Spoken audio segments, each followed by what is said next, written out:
What's up, everybody? Captain Kevin Harrison, Captain Charlie. We're on my new contender. We just stopped and bought some live bait. The sun's not even up yet and we're headed out fishing. It's been crazy rough for the last week. We don't know what the conditions are. We don't know what we're going for, but y'all check out that beautiful sunrise. Right here in the river, it looks like it's glass calm, but because it's been so rough, I think the ocean's still gonna be a little bit churned up. We're gonna go out for pelagics, we're gonna go for bottom fish, try to maybe catch a kingfish. We don't know what we're going for, but one thing's for sure, y'all are going with us. So we got about 24 live baits. We got all of our reels. We got the gator cooler with some drinks, and we're headed out into no man's land out there in the ocean. We don't know what we're going for yet. As you can see, I have my Seymour maps ready to go, and we got a lot of places to choose from.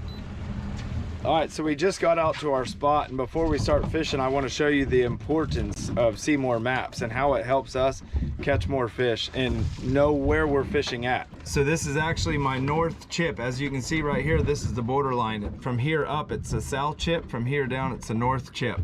But look at this right here, how it's all blue and green, showing me exactly where the bottom is. A lot of people think that these Seymour maps might ruin fishing because it shows everybody the spots, but to me it helps spread everybody out, because before, when we used to fish, not everybody knew where the good spots were, and everybody else knew that they needed to anchor up right next to the guys that did. Now you can see all these little cracks and crevices, and everybody doesn't have to get on top of each other. So to me, it's a win-win. Now Captain Kevin's rigging up a flat line. We're actually going to put a pilchard that we bought this morning out on the surface, and then we're going to start mutton fishing and hopefully catch one. But if we don't catch a mutton, we're going to catch something today that we can cook and eat. You see how there's no wire? This is a triple hook rig. I don't know why it works, but you put the bait on the last hook, and then they can't cut these hooks with their teeth, and you can actually catch them out here. When we grew up, here you go. When we grew up fishing, we used to use wire, but at some point they transitioned over to triple hooks, and it works really, really well. So he's gonna get that set out, and then I'm gonna put down a three-way swivel that y'all have seen me fish before. All right, so we got the flat line out. It's real swelly out here. It's not crazy choppy rough, but it's real swelly. This is what we call a three-way rig. Got about a 20-foot long leader, 16-ounce weight. I'm gonna just send it to the bottom, and you really, really have to stay on top of this rig, because when you feel the bite, you got to gain all that line, because the weight's on the bottom and then the bait's way behind it. So I got to get that weight way up before the bait even starts to come up. When there's a big swell like this, it's actually can be difficult to fish like I am, because the boat will actually come up pretty high and your weight's wanting to come up with it. So you got to hold your rod and sort of give and take when the waves come. So we've got about 2 knots of current, maybe a little bit less. That's the right amount to where I can chum. So I'm going to sling some of these chunks of sardines up in front of us and let them drift back down. We do have a really bad shark population and a really, really bad Goliath grouper population, so I don't want to chum too much. But the ledge is right over there. I'm not sitting right on the ledge. The muttons like to get out in the sand, and I want to try to bring those fish right out underneath our boat. Uh-oh. Uh-oh. Benita? So when you do get a bite on the flat line, you got to reel your mutton rig up, because it will definitely get tangled. Come over here on this way. Dang, I got a fish on it. No? Oh no, I just had a heavy weight. My bad. King. Is it a king? You said it's a kingfish? Yes, sir. Oh, good. I got a longer gap too. You said a kingfish? All day long. Oh yeah, smoked kingfish for dinner. See if I can not whiff on the gaff. Yee! Got him. There she goes. And just like that, we got dinner, y'all. We got dinner. Tapped it twice though. So you see how the triple hook, oh, he cut the line as I brought him in the boat. Yep. See that? That's why we use triple hooks. All right, y'all, Charlie is wearing us out in the back of the boat. You got the secret bait or what? What you got? Oh, Oh! yes! No way. I've never caught one of those on this channel. I've caught them before, but never right here. Let me switch places with you so the sun's right. Look at that, dude. What are you using? Just like a snook rig, single weight, Yeah, just 4-foot leader? Just a Carolina rig. I think you just caught the catch, clean, and cook of the day. A Toro. Look at that bad boy. Awesome job. Thanks. What you got? That's a king. Got a smoker. That's a burner.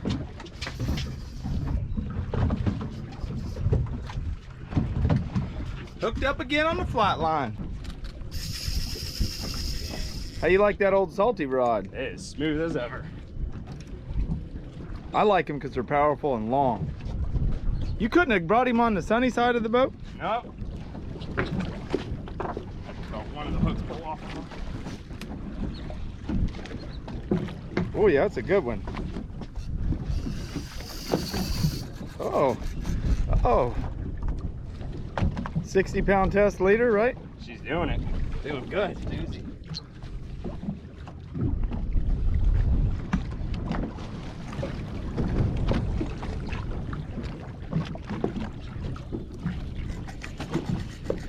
If y'all notice what he was doing right there, he's trying to keep it out of the props.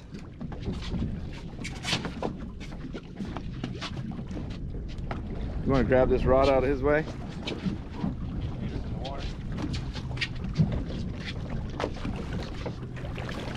Oh, That's a nice one. Good one. you want to gaff him, Charlie? Do you want me to gaff him? Oh, right here. Get it, I got the gaff too.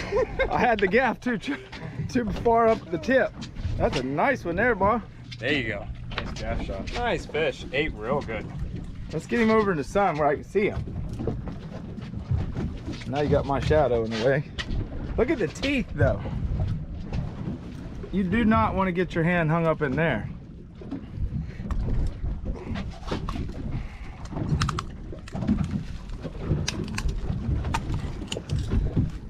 That's nothing but a mouthful of razor blades right there.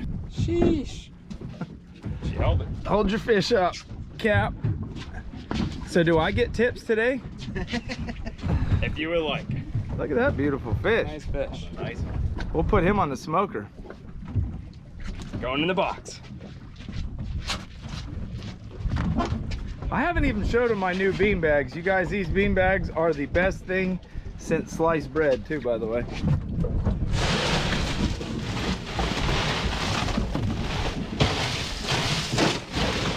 Kelly really loves them on rough days when we're running in because she can lay back, be comfortable, and they are oh so nice. So real quick, I want to show you guys a tip to anchoring up that I never get to show you. If you see my boat right here, I put the anchor out here.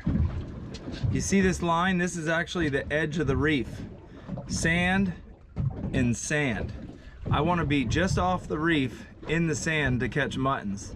Kingfish will be out here too. Most of your lane snapper, that's why Charlie was catching more than us, because he was actually throwing a long ways that away where the lanes live.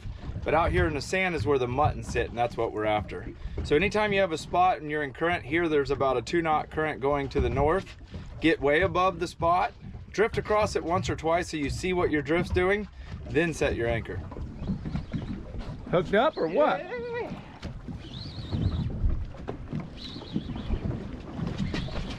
Gonna have to do it on your own, Cap.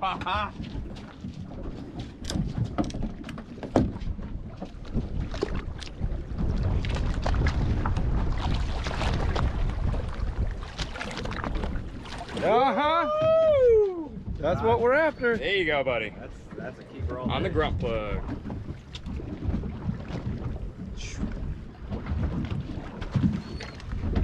Let's see them blue lines right there on his face. Man, that's pretty. Rudder fish? Yeah.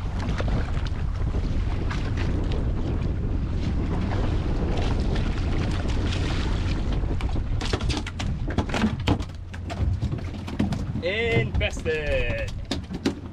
That weight's about to hit you in the head.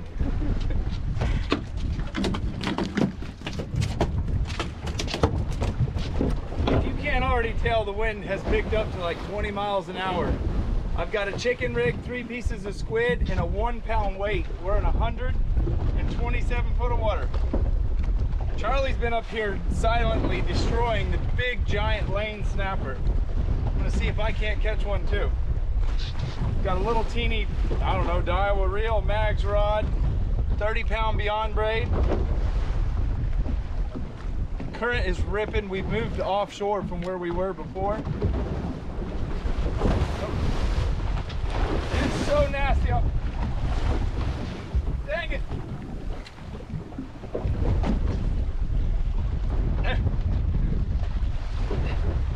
There we go. When you're out here and it's rough and you got a flimsy rod like this mags, all you got to do is reel. You don't need to pump. Look, Charlie's back there hooked up too.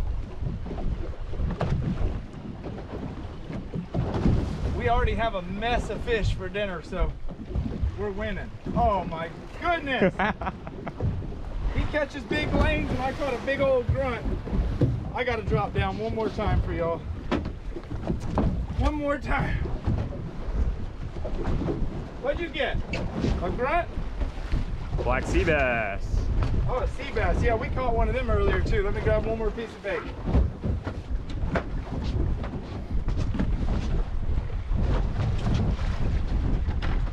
All we're using is some squid.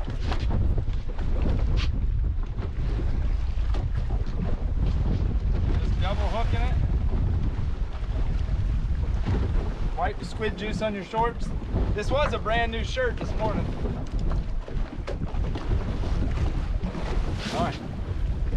I'm holding my thumb on the spool, letting that weight scream to the bottom. As soon as it does, watch me flip this drag.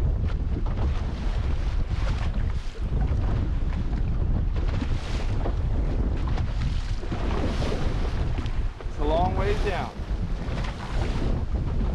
All right, just hit.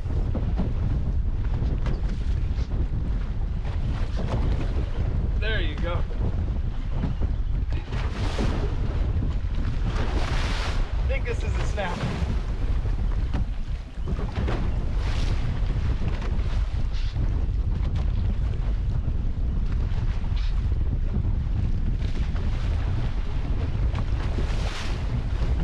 There we go. Nice. Nice lane snapper, y'all. We're gonna call it with this fish and head in. I didn't know when the day started that Mr. Charlie back there was a really good cook. He said he can cook like Asian, what did you say, Asian and what else? Vietnamese, Thai, Chinese. Vietnamese, Thai, Chinese. We've got a whole mess of different types of fish and we're gonna cook an amazing meal back at my house on my Valentine's Day gift for Miss Kelly Young. And if you're wondering why she's not here, she's in Oregon having the time of her life. And hopefully she's bringing me back some crab. We'll see y'all back on land. Luke, when did you kill that bear? Well, you killed it. No, you don't tell people I killed it. You tell your fans at home you shanked it with your new pocket knife Mr. Trevor gave you. All right, as y'all can tell, we're back. We got Mr. Kevin behind the camera. We got Mr. Charlie here. He already went to the Asian market and got all kinds of stuff for an amazing meal. I'm gonna show you all the fish. Look at it here. That whole bucket's full of beautiful fish, and I'm going to show you in a minute what they are because there's a whole bunch of different kinds. First, I want to clean this beautiful kingfish. Come right here. Stick your knife in. Now, kingfish, you can steak them or you can fillet them. I want to make some fish dip to be able to give some friends and give Kevin and Charlie some on my smoker. So I'm going to fillet them.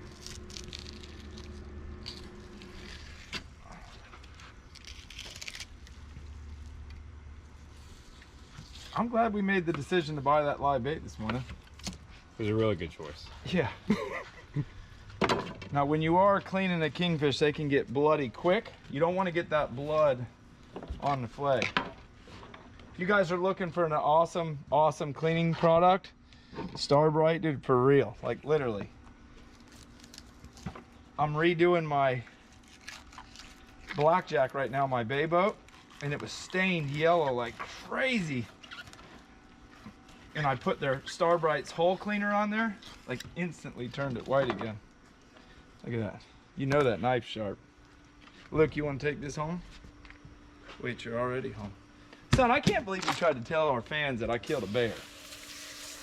Who gave you that? I can't even remember. Well, you got it somewhere from Mexico. I can't remember where I got that. You got it from Mexico. Mexico? Yeah. There's no bears in Mexico. So I'm just gonna cut the rib cage out. And really that's all we're gonna do. So I'm gonna put this back in the cooler, get it really cold again, because once it starts to warm up, it'll start to split and get pretty mushy really quick, and you don't want that to happen. I might make a video of showing y'all how to make kingfish dip. I don't know. We'll see. We'll see how I feel. We're getting ready to leave to Key West in just a few days. All right, so here's our catch. Now, none of these fish are huge, but I can assure you that there's enough fish here for 4 or 5, 6 amazing meals. So this is a banded rudder fish, not to be confused with an amberjack. These are vermilion snapper, black sea bass, a big eye Toro. Look at that eye. Lane snapper. What'd you call that? Ocean perch. Ocean perch. Look at this little dude. And a porgy. So we're gonna actually cook 1, 2, 3, 4, 5, 6. These 6 fish, and we're gonna make an appetizer out of this. Charlie's gonna make some kind of crazy dish. He's got ingredients in there that I've never seen before, ever. So we're gonna put all these fish on ice, and I'm gonna show you how to clean these, but it's not very hard. All we're gonna do is scale and gut them, right? We're gonna cook them whole? Yep. Yeah, so there's not much to it. All right, so with all these, we're gonna take a blunt knife and just scale him.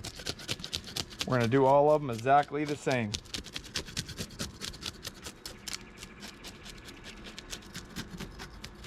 Both sides of him. I always scale them before I gut him. That way you can get the belly really well, because one scale in your mouth, ugh, the texture of it doesn't feel really good. So now that he's completely scaled, I'm gonna come right down his backbone like this.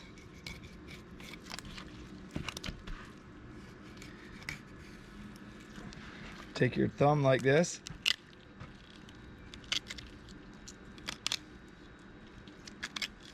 Pop it out. I'm actually gonna remove its tail too, because I don't have a really, really big pan to fry them in. Look who it is. Jake done blessed us with his presence. Jake's been tired. He's been showing his hog all week at the fair. Stick my hand just like that. Now I'm gonna gut him.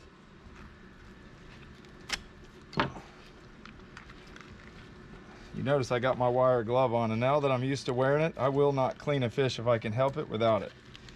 Stick your finger right there in the gills. And just pull it out. Look at that. Look what he just puked up. That's Hey, the bait. Hey, what is that? Squid. Where's the squid?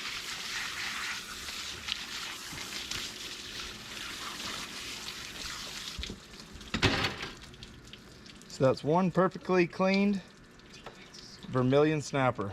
I'm gonna do all of these just like that and see y'all in the kitchen in just a minute, but really it's like right now. Look at these fish. We got them all. The Toro, the lane snapper, vermilion snapper, porgy, whatever this thing's called again. Ocean perch. Ocean perch, and a sea bass. But check all this stuff out. So I just met Charlie. Come over here, Charlie. I just met Charlie today. I don't know him very well, and he's in here preparing this amazing looking meal, and I walked in, I'm like, I thought his feet smelled bad, y'all, and I'm like, I'm gonna have to be rude because I can't take it. I can't take the feet smell. It's this right here. No. Luke. Oh, it's this. Luke, smell this right here. Take a good smell. It smells So Charlie's getting ready to cook us a sweet Thai. Crispy Thai fish with a garlic chili sauce. Y'all hear that? I already missed it. He's getting ready to put all this up. So explain what's what. All right, so we got lemongrass and coriander stem. You have chilies, ginger, and garlic in here. This is gonna coat the fish. This is turmeric and coriander. And for the sauce, you'll have tamarind, palm sugar, and fish sauce. So what we're doing is we've got rice cooking. We're gonna fry these fish, and he's not gonna bread them with anything other than salt and turmeric. So we're gonna get to cooking all these fish. I'm gonna be quiet and let Charlie show you how to do it. Look, Luke, he was out there filleting a fish and done cut himself. The Dankos are sharp. Here, wrap it up with that. Not on your pants.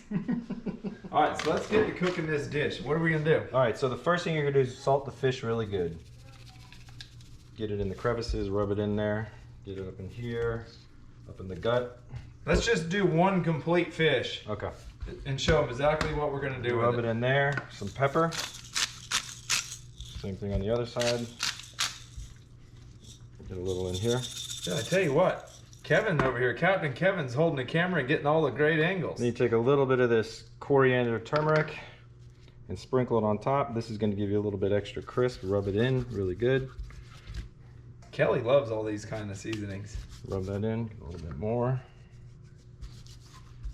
All right, and that's ready to go in the fryer. Let's put him in here then, it's ready to go. He's about to take one of his last bass. This is actually the fish in the thumbnail, the big eye Toro.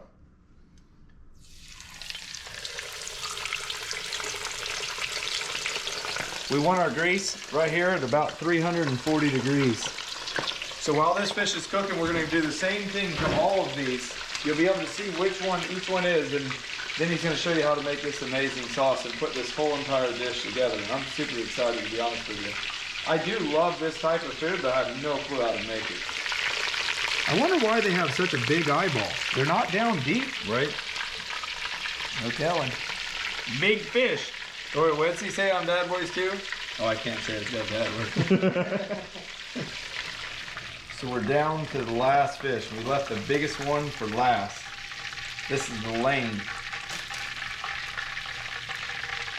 I'm gonna stick these two pans right here. They're both blistering hot in the oven so he can show you how he's gonna make the sauce now that's gonna really make this dish. Kelly hates when I do this because then she'll come in and start to bake something and she'll preheat the oven and forget that there's grease in there.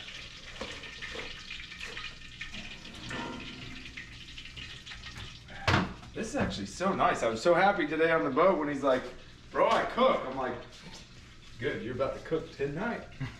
All right, what's up? What's the next step? All right, next step is the sauce. This is a chili garlic sauce. It's sweet and sour and spicy. Right. Sweet, sour, and spicy. Do you want that hot or just medium? Just medium. You start it out medium, put a little oil in there. Whatever oil you want. You can use vegetable oil, olive oil, any oil. You like coconut oil? Yeah. I love coconut oil. You got coconut oil? Yeah, we should do that with coconut oil. Dump that in the sink. Switching. I think it'll taste so much better with coconut. Agreed. Coconut oil to me now is like my favorite. Well, it's appropriate for this too. Yeah. Y'all see that? We're flying by the seat of our pants. Put the first ingredient in.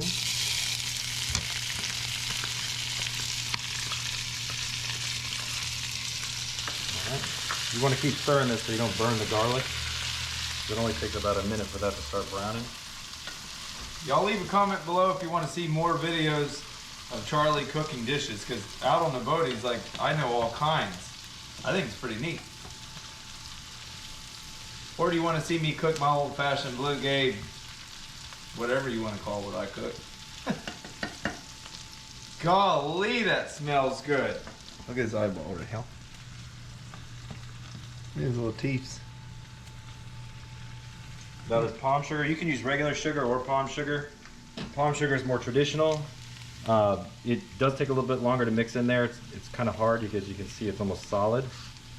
So you almost want to break it up into pieces as you put it in so that you can get it to break up. That's sugar? This is sugar, yeah. This is coconut palm sugar. Huh. Wasn't expecting that. Mix that in. So you break it all down.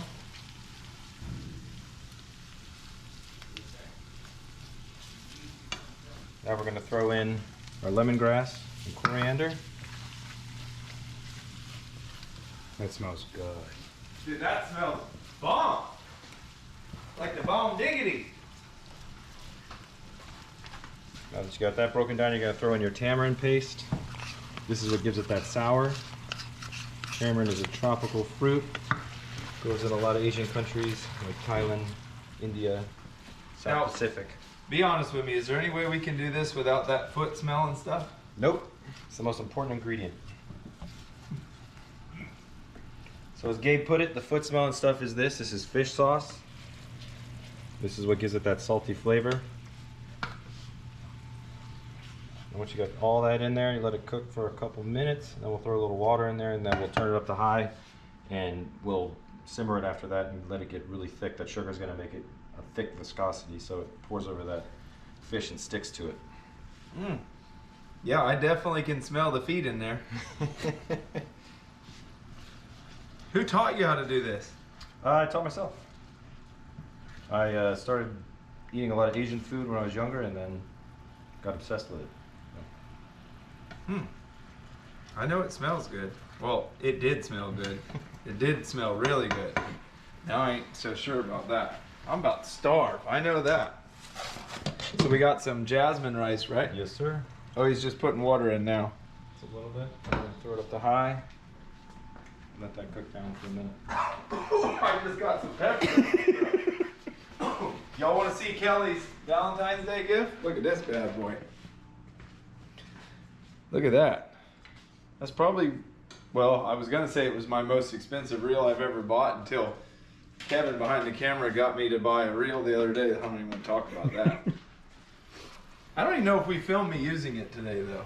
I don't think we did. You showed it with the dolphin. Oh yeah, no, yeah, my new reel. So we're out there fishing in the school. Peanut swam up. Peanut He's about that big, and I had 2 hooks just in the water, and they ate my hooks while I was trying to catch them on a completely different rod. But you will see my new reel in an upcoming video, and it's super, super nice reel.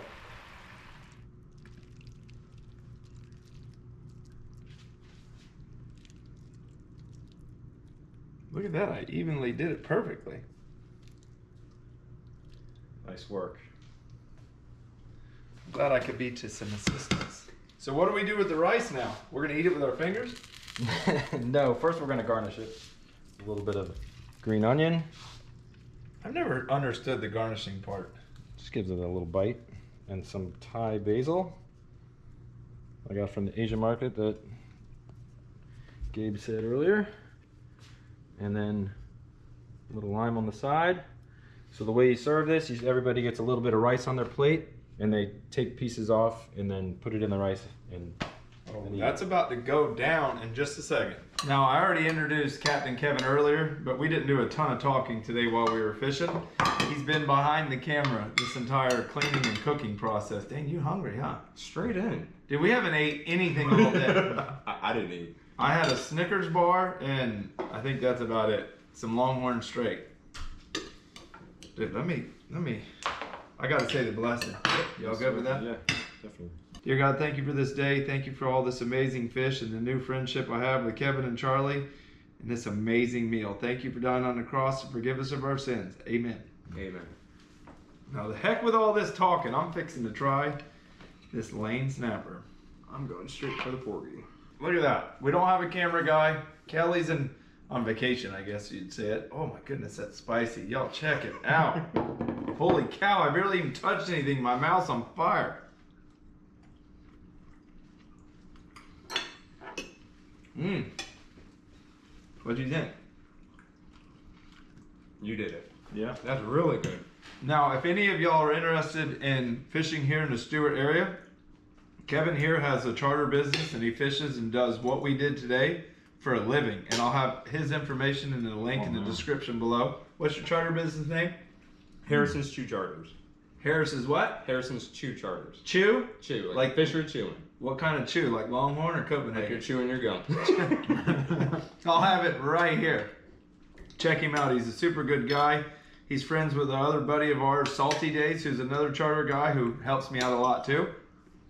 Kelly and I don't get to fish as much as we'd like, and to be able to have guys like these to call and ask what's biting really helps my day out big time. This is the one I've Ocean never perch. tried before. Ocean perch.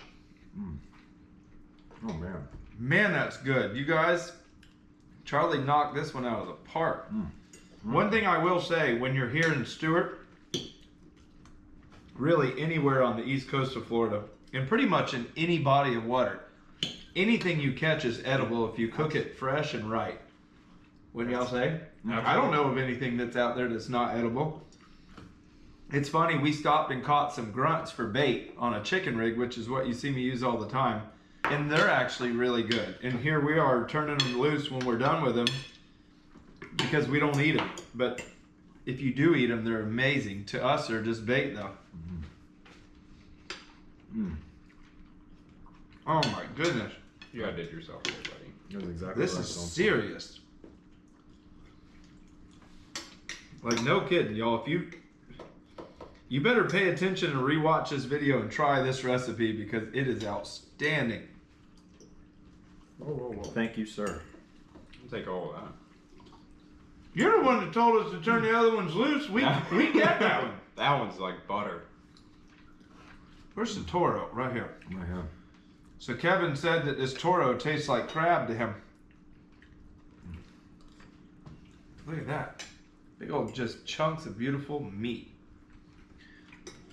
We're heading back down Monday morning to fish and spearfish with Dibs on bottom again in Key West. Because the last time we were there, we only got to spend 1 day. This time we're going for 3 days. We're staying back at the Marriott and it's going to be so fun. The Big Eye Toro is a lot more firm than the rest of them. It's a real dense fish. You do have to be careful if you're cooking like this because there are bones. We didn't take any bones but the back fin and the belly fin. All the rest of them are still in there. My gosh. I haven't tasted anything bad yet. No, they're all pretty good. It's not too spicy. It's not too sweet. It's really, really good. Look at That's that. how you do it. That's how you do it. Look at that big fillet of lane snapper right there. I'm glad Charlie was up there bailing on him. He was up in the front being real quiet and just straight bailing on the lanes. That's how he usually is. Quiet but deadly.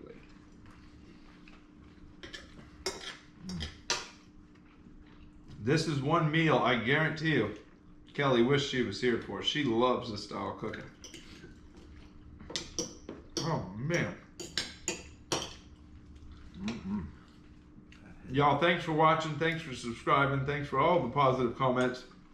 Like I said earlier, leave a comment below if you'd like to see Charlie cook another dish like this, but maybe a little bit different. If you have any ideas, leave them in the comment below. Right now, though, I'm going to eat this fish and end this video. Like Jake always says, it's time to get up out of here and get the heck out of shape. See y'all.